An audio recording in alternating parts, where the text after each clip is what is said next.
ત્યાર પછી શિવજીની અનુમતિ મેળવીને વિષ્ણુજીએ નારદજી તમને યાદ કર્યા.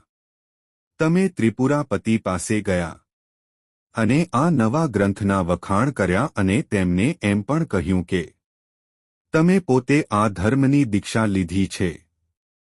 વળી કહ્યું કે તેઓએ પોતાની પ્રજા સહિત આ ધર્મ અપનાવવાનો જોઈએ. તમારી વાત સાંભળીને ત્રિપુરાપતિ ચોક્કસપણે આશ્ચર્યચકિત થયા.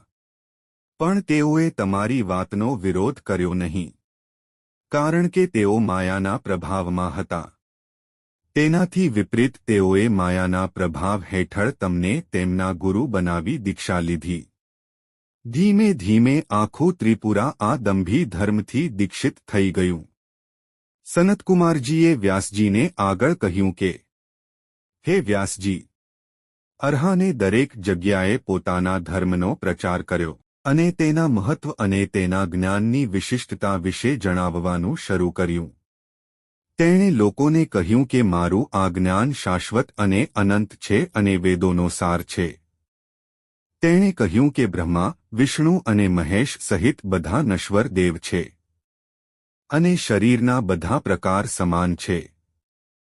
સ્વતંત્ર જીવને મોક્ષ છે અને ઇચ્છિત ભોજન મેળવવું એ સૌથી મોટું સ્વર્ગ છે. આ જ્ઞાનની દૃષ્ટિએ ડરનારને નિર્ભય બનાવવો એ શ્રેષ્ઠ દાન છે. અરહાને આ ધર્મનો પ્રચાર કર્યો અને તેણે કહ્યું કે સ્વર્ગ અને નર્ક આ જગતમાં છે. આ દુનિયાની બહાર કંઈ નથી. તેના ધર્મનું મૂળ તે છે જેને આપણે મૃત્યુ પછીનું જીવન કહીએ છીએ. જેના માટે ઘણી ધાર્મિક વિધિઓ કરવામાં આવે છે એ સાવ નકામી વાત છે. ત્રિપુરા નગરમાં અરહાનના આ પ્રચારથી લોકોમાં ધર્મ, યજ્ઞ અને તીર્થયાત્રા પ્રત્યે ઉપેક્ષાની લાગણી જન્મી.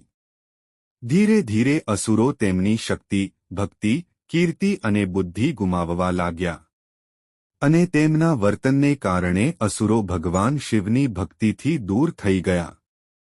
ત્યારબાદ ભગવાન વિષ્ણુના નેતૃત્વમાં દેવતાઓ ભગવાન શિવ પાસે ગયા અને ત્રિપુરાના રાજાઓ અને અસુરોના અત્યાચારની વાર્તા કહી, જેથી ભગવાન શિવ આ અસુરોને મારવા તૈયાર થયા.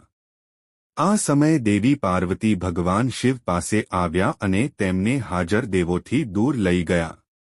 જ્યારે માતા પાર્વતી આ રીતે શિવજીને લઈ ગયા ત્યારે દેવતાઓ ફરી ચિંતિત થઈ ગયા. તેઓએ શિવજીને પ્રસન્ન કરવા માટે વિષ્ણુજી પાસે ઉપાય પૂછ્યો. વિષ્ણુજીની સલાહ પર બધા દેવતાઓએ તોમ નમઃ શિવાય રક્ષા કુરુ કુરુ મંત્રનો 1 કરોડ વખત જાપ કર્યો. આ મંત્રોચ્ચારથી ભગવાન શિવ પ્રસન્ન થયા અને તેઓ દેવતાઓ પાસે આવ્યા.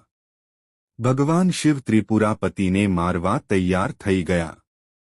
વેદ વ્યાસજીને આખી વાર્તા સંભળાવતા સનતકુમારજીએ કહ્યું, હે વ્યાસજી, ભગવાન શિવ ત્રિપુરાપતિ પાસે પહોંચ્યા અને તેઓને પોતાના બાણનું નિશાન બનાવ્યું.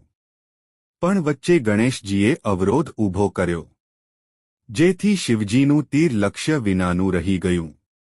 આ ઘટના પછી બધા દેવતાઓ ત્રાહિમામ પોકારી ગયા. દેવતાઓએ ભગવાન ગણેશની પૂજા કરી અને તમામ વિઘ્નો દૂર કરવા પ્રાર્થના કરી. ત્યારબાદ ભગવાન શિવે અગ્નિ શસ્ત્રથી ત્રિપુરાપતિને બાળી નાખ્યા અને તારકક્ષ અને તેના ભાઈઓનો નાશ કર્યો.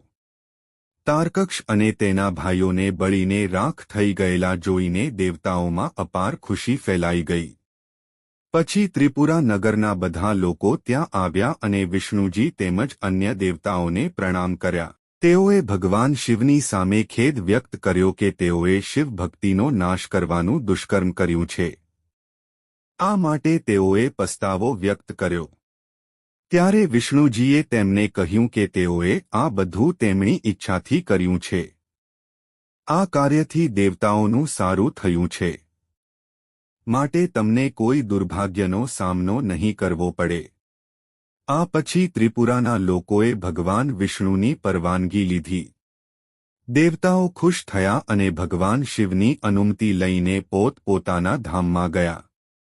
વ્યાસજીએ સનતકુમારજીને શિવ દ્વારા જલંધરની હત્યાની વાર્તા સંભળાવવા વિનંતી કરી.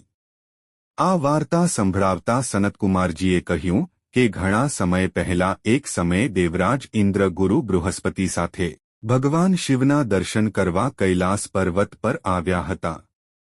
તેની કસોટી કરવા શિવજી પોતાની જાતને સંતાડીને જટ્ટા પહેરેલા બાબાના વેશમાં એક જગ્યાએ બેસી ગયા. જ્યારે દેવરાજ ઇન્દ્રએ બાબાને ભગવાન શિવ વિશે પૂછ્યું તો બાબાએ કોઈ જવાબ ન આપ્યો. ઇન્દ્ર પોતાના ઐશ્વર્યના નશામાં હતો. તેથી તેણે વિચાર્યું કે આ બાબાએ તેના પ્રશ્નનો જવાબ ન આપીને તેનું અપમાન કર્યું છે. આ અપમાનનો બદલો લેવા અને તેને સજા આપવા ઇન્દ્રએ બાબા પર હુમલો કર્યો. પરંતુ ભગવાન શિવના પ્રતાપને કારણે તેના શસ્ત્રોની અસર નાબૂદ થઈ ગઈ. ઇન્દ્રના આ કૃત્યથી બાબાના રૂપમાં બેઠેલા ભગવાન શિવની ત્રીજી આંખોમાંથી ક્રોધની આગ નીકળવા લાગી. જ્યારે બૃહસ્પતિએ બાબાના રૂપમાં બેઠેલા ભગવાન શિવને ઓળખી લીધા ત્યારે તેઓ ઇન્દ્રના અપરાધને માફ કરવા પ્રાર્થના કરવા લાગ્યા. ગુરુની સ્તુતિથી પ્રસન્ન થઈને ભગવાન શિવ ઊભા થયા અને ઇન્દ્રને માફ કરી દીધો. ભગવાન શિવે પોતાની ત્રીજી આંખમાંથી નીકળેલ આગને પોતાના હાથમાં લીધી અને તેને દૂર સમુદ્રમાં ફેંકી દીધી. થોડીવાર પછી આ આગે એક બાળકનું રૂપ ધારણ કર્યું અને ગંગાસાગરના સંગમ પર જોર જોરથી રડવા લાગ્યો. તેનું રુદન સાંભળીને લોકપાલ ખૂબ જ ચિંતિત થયા અને તેમની વિનંતી પર બ્રહ્માજી બાળક પાસે ગયા. તે બાળકે તેમના ગળામાં હાથ નાખ્યો અને તેણે તેમનું ગળું એટલું જોરથી દબાવ્યું કે બ્રહ્માજીની આંખોમાંથી આંસુ વહેવા લાગ્યા. તેની શક્તિ જોઈને ભગવાન બ્રહ્માએ તેનું નામ જલંધર રાખ્યું. જ્યારે ભગવાન બ્રહ્માએ તેનું ભવિષ્ય જોયું ત્યારે તેમણે ભવિષ્યવાણી કરી કે આ બાળક અસુરોનો શાસક, પરાક્રમી, બધા પર વિજય મેળવનાર અને ભગવાન શિવ સિવાય કોઈપણ દ્વારા અજેય હશે. એમ કહીને તેમણે કહ્યું કે તેની પત્ની ખૂબ જ સુંદર અને તેના પતિ પ્રત્યે સમર્પિત હશે. બ્રહ્માજી દ્વારા એ બાળકનું ઉજ્જવળ ભવિષ્ય જાણીને સમુદ્રએ તેના ઉછેરની જવાબદારી લીધી. જ્યારે તે યુવાન થયો ત્યારે તેના લગ્ન કાલનેમીની પુત્રી વૃંદા સાથે કરાવ્યા. શુક્રાચાર્યએ જલંધરની શક્તિ અને હિંમત જોઈને તેને અસુરોનો શાસક બનાવ્યો. આ રીતે જલંધર દિવસે દિવસે વધતો જ ગયો. એકવાર શુક્રાચાર્ય જલંધરની સભામાં ગયા. તેમને જોઈને જલંધરે તેમનું ખૂબ આદર કર્યું અને તેમનું સ્વાગત કર્યું. પછી પૂછ્યું કે રાહુનું માથું કેવી રીતે કપાઈ ગયું અને હવે તે ક્યાં રહે છે. જ્યારે તેણે આ પૂછ્યું ત્યારે અસુરોના ગુરુ શુક્રાચાર્યએ તેને સમુદ્ર મંથનની વાર્તા સંભળાવી અને કેવી રીતે અમૃત પીવા માટે તૈયાર રહેલા રાહુનું માથું ઇન્દ્રના પક્ષપાતી વિષ્ણુજીએ કાપી નાખ્યું તે જણાવ્યું. આ ઘટના સાંભળીને જલંધરે ઇન્દ્ર પાસે એક દૂત મોકલીને ચેતવણી આપી કે ઇન્દ્ર સમુદ્ર મંથનના પરિણામે નીકળેલા તમામ રત્નો પરત કરી દે, નહીં તો પરિણામ ભોગવવા તૈયાર રહે. જ્યારે ઇન્દ્રએ જલંધરનો તે સંદેશ સાંભળ્યો ત્યારે તેણે દૂતને ભારે ક્રોધથી કહ્યું કે જે મારી સાથે યુદ્ધ કરે છે તે ક્યારે સુખી થતો નથી. તેની દશા શંકાસુર જેવી જ થાય છે. જેમ મારા નાના ભાઈએ શંકાસુરનો વધ કર્યો તેમ જલંધરનું પણ વધ થશે.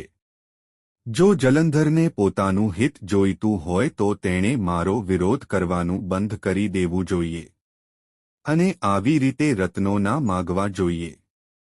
દૂત જલંધર પાસે પહોંચ્યો અને ઇન્દ્રએ જે કહ્યું હતું તે જ સ્વરૂપમાં કહ્યું. તે સાંભળીને જલંધર ખૂબ ગુસ્સે થયો. તેણે લાખો અસુર સેનાપતિઓ સાથે શુંભને નિશુંભને લઈને ઇન્દ્ર સામે યુદ્ધ કર્યું. બંને પક્ષો વચ્ચે ભીષણ યુદ્ધ થયું અને યુદ્ધનું મેદાન મરેલા સૈનિકોથી ભરાઈ ગયું. અસુરોના ગુરુ શુક્રાચાર્યએ પોતાના સંજીવની જ્ઞાથી મૃત અસુરોને ફરીથી જીવિત કરવાનું શરૂ કર્યું અને બીજી તરફ દેવતાઓના ગુરુએ દેવતાઓને ફરીથી જીવિત કરવા માટે દ્રોણગીરીમાંથી ઔષધો વગેરે લાવવાનું શરૂ કર્યું. આગામી કથા સાંભળવા માટે ભાગ 25 જોવો. જો તમને આ વિડિયો પસંદ આવ્યો હોય તો વિડિયોને લાઇક કરો અને ચેનલને સબસ્ક્રાઇબ કરો.